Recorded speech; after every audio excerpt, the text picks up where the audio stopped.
This is one of the biggest problems for women in STEM you may have never heard of. It makes workspaces unsafe, it impacts women's confidence, and it's critical to tackle. We speak with Ana Kraft, who founded Xena Workwear. They tackle this problem. She has a background in engineering, and she worked at international corporations. While she worked on site, she realized the problem and is now actively being part of the solution. A pink clunky men's boot did not necessarily help me feel confident in a meeting with 10 to 20 engineers. I thought that women deserve safety footwear and PPE that fits our bodies and allows us to be confident in whatever work environment we work in. We speak about her journey of founding Xena Workwear, as well as the importance of PPE, protective personal equipment, for women in STEM, and sustainability in products. This is the Gen Z in STEM podcast. I'm your host, Myadrin, and I hope you're as excited as I am. Let's get to it. So today I'm joined by Anna. She is CEO of Xena Workwear. And today we're going to talk about your journey to founding Xena and PPE, so personal protective equipment. So welcome. Thank you so much for having me today. Okay, so you have like a really exciting journey, and there's a long path that led you to start like Xena. But I want to start by what led up to that. So you were actually born in Kazakhstan and moved to Germany at 10 years old. So I wanted to know how your experiences in childhood and adolescence shaped the direction you took for your studies and career. Yeah, so I was born in Kazakhstan, and living in the US, I always have to kind of describe it on the map, bordering Russia, China, Uzbekistan, and a few other countries in the south. It's while I had an awesome childhood and loved the beautiful mountains and the amazing hospitality you get in Kazakhstan, I was always very frustrated with the way women were treated. They did not have the same respect or opportunities as men.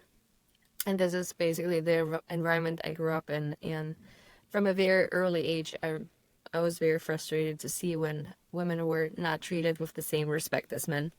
And when I moved to Germany at the age of 10, it was kind of a culture shock for me, but in a good way. I saw women in leadership roles in big companies, the government, and women were free to choose whatever career path they wanted. And that I always, after growing up in Kazakhstan, I always had this drive to have a job that would allow me to be financially independent, but also would allow me to have a positive impact in the world. And that's why I decided to go into engineering. And that was an amazing choice. I loved it. Mm-hmm. I love that, yeah. So then you did study in Germany. And yeah, I went to Reutlingen University in Southern Germany, studying international project engineering. It was just the perfect program that combined engineering with some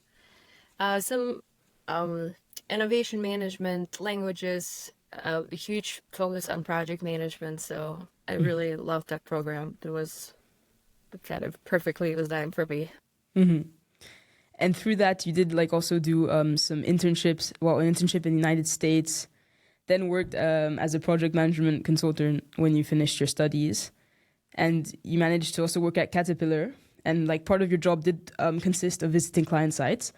So before we get to Xena, this is kind of related to, could you maybe describe a little what your job consisted of, and also why shoes / workwear, so PPE, was important for safety when you were visiting client sites? So when my first experience with safety shoes was during my internship in the US. We all had to go abroad during our program, and I always wanted to live in a different country and got an offer for really in a small town in Wisconsin, but worked for a really awesome steel cutting tool facility. So I loved material science, and so got some experience at heat treatment of steel. And that was my first experience buying a pair of boots, which was a very bad experience. They were so uncomfortable, so you have to constantly switch the whole day between your office meetings where you have to dress professionally and then be out on the manufacturing floor. The same thing when I got my dream job working for a consulting company and having my first client, Caterpillar. It was so much fun I was responsible to lead the planning sessions for multi-million-dollar manufacturing and construction projects.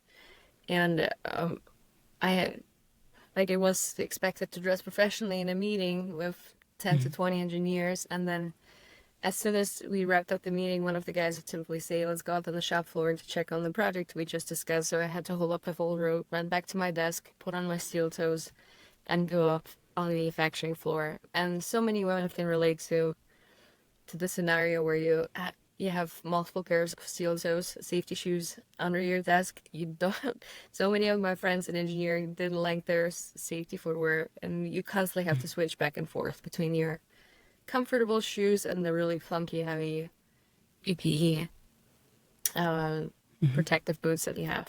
So that was kind of my day to day. I was mostly at one client site, but constantly transitioning between meetings in offices and then going between multiple buildings where we had a weld shop, an assembly shop, manufacturing shop where with different kinds of machines where the manufacturing process would happen. So that was a really fascinating job. Loved what they did, but was always frustrated with the PPE that I had. And I quickly want to make connection, even though I haven't been on the site or like had like steel toes yet.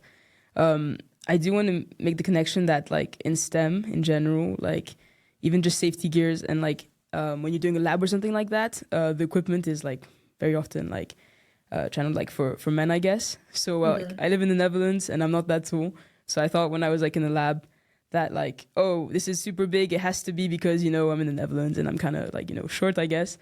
But then I realized that it was just that the whole lab itself, and like a lot of the people were experiencing this, that I know they're in chemistry or something like this, and they don't have like the adequate size like lab coat or safety equipment, so that it's like not safe or it's uncomfortable like in your experience. So I'm also curious how from your experience it impacted your decision to start Xena. Yeah, so as I mentioned, I left my job but was extremely frustrated with the safety shoes that I had. And I'm just the kind of person, I complain about something for a while until I decide to do something about it.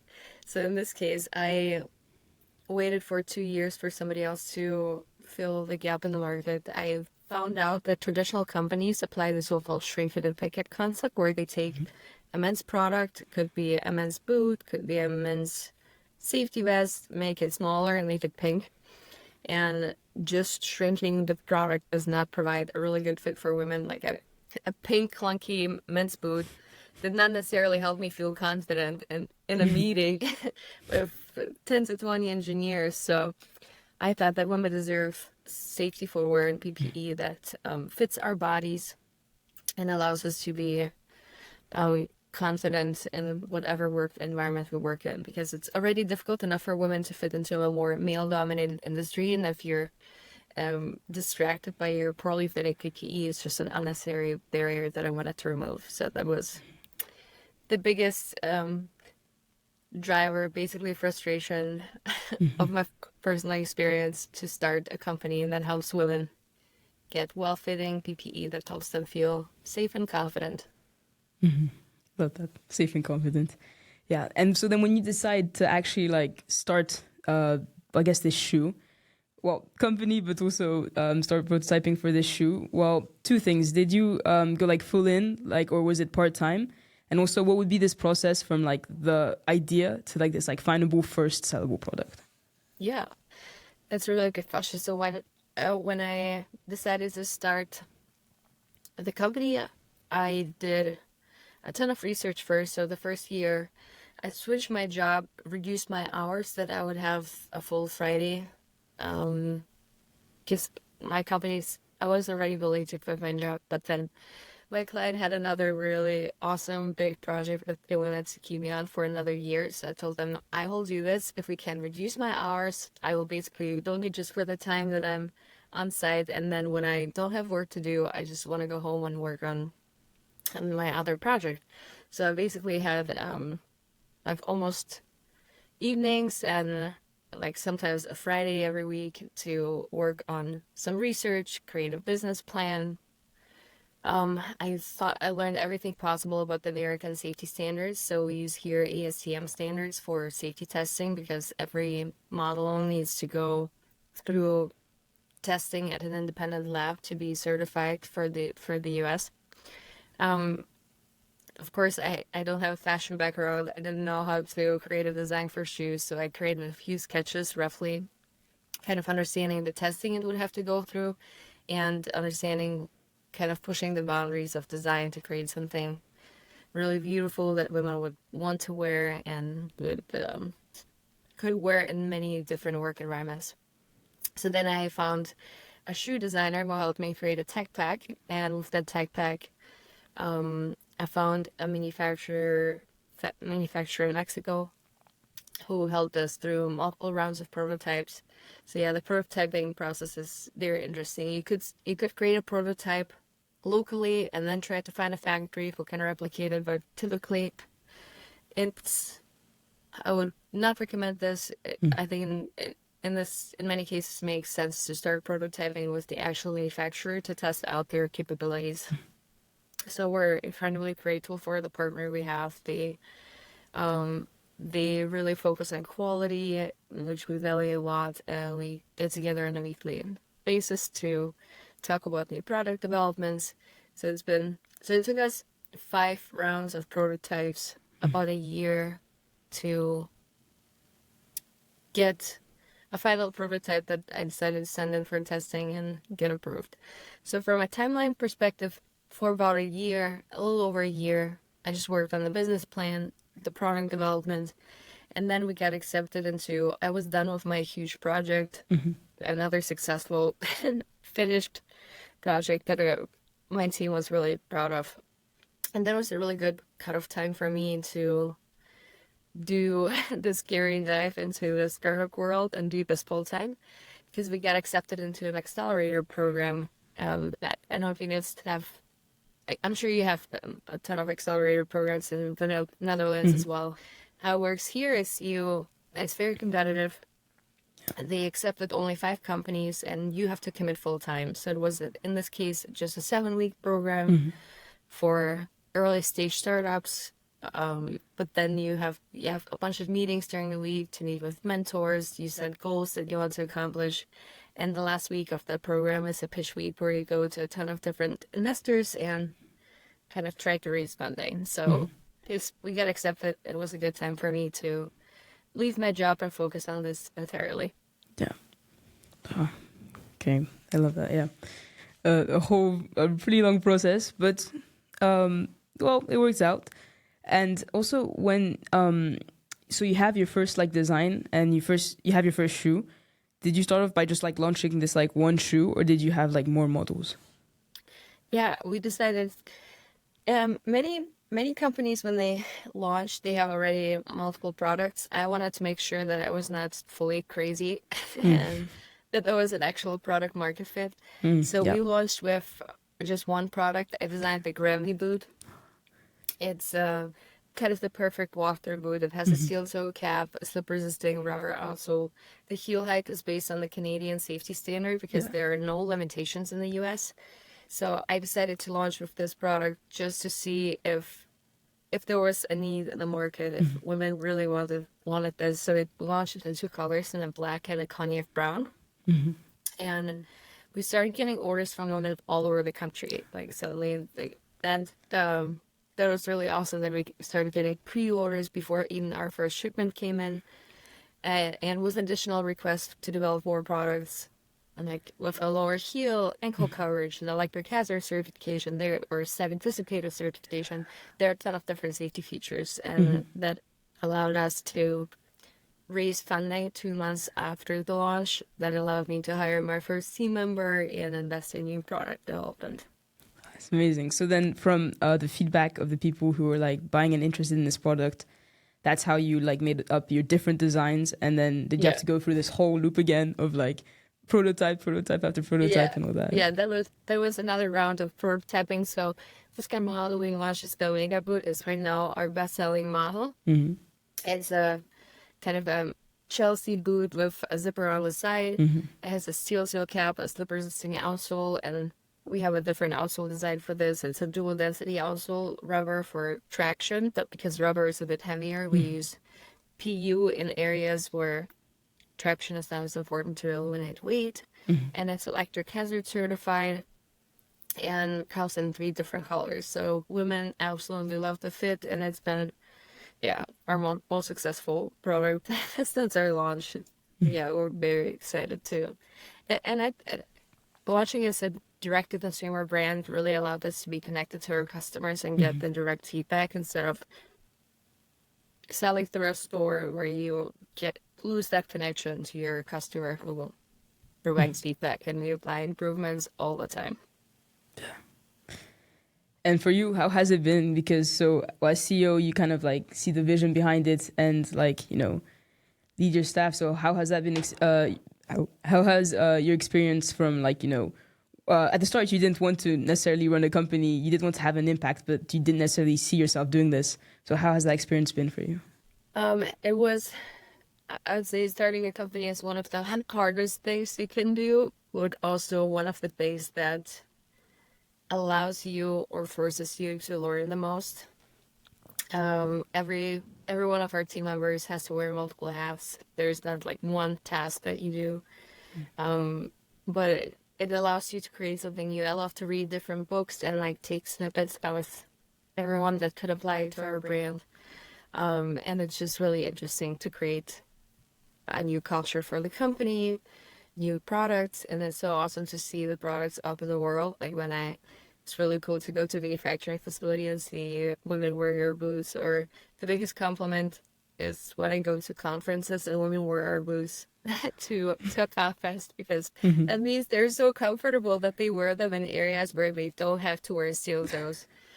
So it's been an exciting journey. I would say if you decide to start a company, you have to be willing to work really long hours, and it's not like you cannot really forget about the business at the end of the evening or in weekends. It's always in your head because you're always worried about something, because it typically care so much as your baby that you're building. And I want to move on to so I guess sustainability of like the product, I guess, because so sustainable and like ethical practices for like clothing and shoes are becoming more important as like consumers are a bit more like conscious, I guess, of like the products they buy. So like I'm wondering, as a leader in like the workwear industry, what steps is Xena Workwear taking to like tackle sustainability and like environmental responsibility? Yeah, so we try to do different things. One of my biggest inspirations for the sustainability component is Evantionar, the founder of Patagonia. It's an outdoor clothing brand, and Evantionar talks about the fact that you can build in, kind of incorporate sustainability in the design process. So instead of trying to design 10 different jackets for 10 different situations, you can have one quality jacket that you can wear in many different environments. So I try to, with every model, we use timeless designs. Like, I don't want something that will be out of style. Like, the fast fashion industry moves so quickly. Like, you buy something one season and then people are throwing it away the next season because it's out of style. And it contributes so much waste. I think the fashion industry contributes a ton of waste around the world. We want to design our products with timeless, clean designs that you can wear for many different seasons and can wear to your meeting, out on the manufacturing floor, even if you have a work dinner afterwards or a happy hour with your team. So get a ton of use out of them. Then we also use, so they're manufactured in Mexico. We use LWG certified leather from an LWG certified tannery that is gold rated, which means that the tanneries have to go through a certification process to make sure that they don't pollute any waterways. The leather tanning process is incredibly chemical intensive, and we want to make sure that we work with the partner that has very high standards to remove all the chemicals and toxins before the water is getting released back into the streams. So that's another important component. Oh, we did have a cover service for a while, so you could send in your boots for repolishing. and sometimes like replacing the heels, we would get more use out of it. We're aiming for a new partner now because our partner retired. Oh. But and overall, just using quality materials in every single component allows it's basically an investment for a customer and allows women to wear level 4 a very long time. Yeah, I love that because it's super important to, if you buy a comfortable shoe and you can wear it, you want to wear it as long as possible. So yeah. And maybe one last thing I should mention is in the US, there are some companies that offer this really attractive guarantee. They say like, hey, wear the boots for 30 days, and if you don't like the fit, you can send them back. We have a different policy. We ask our customers to please wear them at home for a few days, we pick a couple hours at a time to make sure they have the right fit. And if it's the right fit, they keep them and wear them to the job site. But if they realize they ordered them half size too big or half size too small, or they want a wide fit, they can send them back for free. Like we offer free shipping, free exchanges and returns. They can send it back and get the right pair. And the pair that they have had at home can still be resold. Like the last thing I want is somebody wear the boots out in the field, beat them up the first day, realize it's the wrong size, and we have to throw the shoes into a pile of trash. I think that's just a way to eliminate waste and be more thoughtful with the products that we purchase. Yeah. And so then also, so since you like the first like Xena shoe launched in around like 2019, your journey has been to create like VPP for women. But yeah, you've also been involved with other things, such as like you mentioned a bit before, American Society for Testing and Materials, ASTM, but also Feeding Mouths and Filling Minds, so FMFM. So could you maybe explain what FMFM does and how you got involved with them? Yeah. So FMFM is a really cool nonprofit that I got involved in when I moved to the US. When you move to the US, I think I had to wait 2 or 3 months to get my work permit. You have to be in the country, but you're not allowed to work. And I started to go crazy because I was not used not to work. Living in Germany, I always had was studying engineering and had multiple jobs. And it was just so crazy for me to just be home. So I started looking for different volunteering opportunities, and one of them was Feeding Whales, Filling Minds. And it's an awesome nonprofit that works in Eastern and Western Africa. It was started by my friend, by Maria Gross, who traveled around the world, and as she traveled through Africa, she discovered like the issue of nutrition. Going to schools where kids did not have a meal during a day, and when you don't cover your most basic needs, like getting clean water and some food, quality food, you can't focus on learning at school, and you cannot invest in your future and your education. So she started building these school gardens, basically helping schools get the school gardens off the ground, but then also step away and let it run in a sustainable process. And we partner with another nonprofit called Strides for Africa. So they're responsible for the water side, which is really helpful. So building wells, making sure that schools get access to clean water. And FMFM focuses on the nutritional component, like helping to build school gardens. Sometimes like chickens, so kids have access to eggs, which are very nutritious. So I never thought that I would be working on projects in Africa someday, but I just love that every dollar goes directly into every project, and you get to work with awesome people, and it's really rewarding to see the impact that we're doing. I think one of the bigger projects we worked on was building a new university in Sierra Leone called Konedugu College. Yeah, it just launched last year, and will expand over time. We'll add more classes to it, and it's just a ton of fun to make a small difference. Yeah, and so then, how has your time with FMFM maybe impacted your life and the projects that you want to pursue? I think it helps everyone who is working on projects get a different perspective on how other people live around the world, and helps you to appreciate the things that you have. Like me living in Europe, in Germany, or living in the US, sometimes, especially in Germany, you like to complain a lot. And at the same time, the standard of living is so incredibly high, and people still find ways to complain. So it really helps me to be grateful for the things that we have, and also with the free time that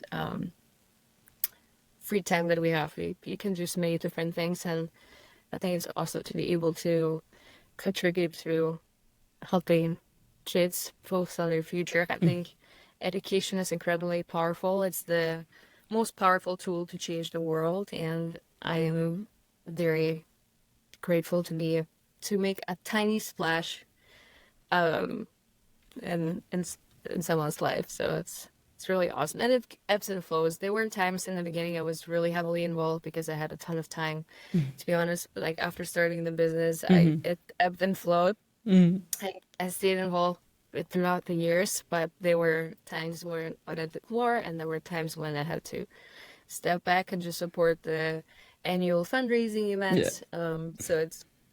But everyone is understanding. Everyone is a volunteer and contributes their time. I love that.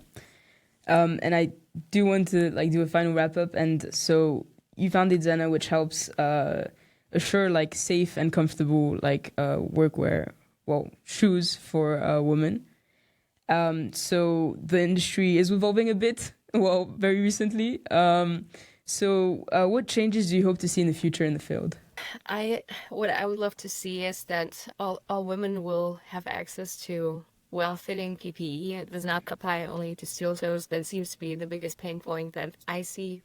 But ideally, women will have access to well-fitting vests, safety glasses, hard hats, safety harnesses. And the other thing that I also see is that a lot of women try to dress like the guys to fit into the male-dominated industry. So they will try to talk like the guys, walk like the guys, and to dress like the guys. And I think the only way to be truly successful is to be your authentic self. And I hope someday we'll have women who can embrace their feminine side and not feel like they have to be like one of the guys to contribute, because there are so many. When you have women in the workspace, you add to cognitive diversity. Men and women solve problems differently, and I would love to see a future where women can be themselves and work and feel safe and confident whatever they do. And also, thank you for creating such a company, because also I feel if it's still kind of a male-dominated field, so a man might never experience this problem, so they would never even be aware for this need. So through Xena, it's an awareness on, there is other options to just having to deal with switching shoes. So yeah, thank you.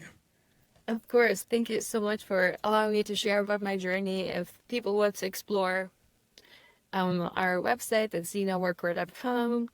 Connect with me on LinkedIn. I'm Ana Kraft with one N on LinkedIn. We have an Instagram channel, Xena Workwear. So appreciate all the support that we can get, and thank you so much for helping spread the word about our existence. And we are very excited to help more women get access to PPE they deserve. Yeah, thank you for joining. Thank you for tuning in to today's episode. It was a really interesting conversation about PPE and Xena and the work they do. I really hope it was insightful to you. It was to me. And please, if this brought any value to you, please give us a rating on Apple Podcasts and Spotify.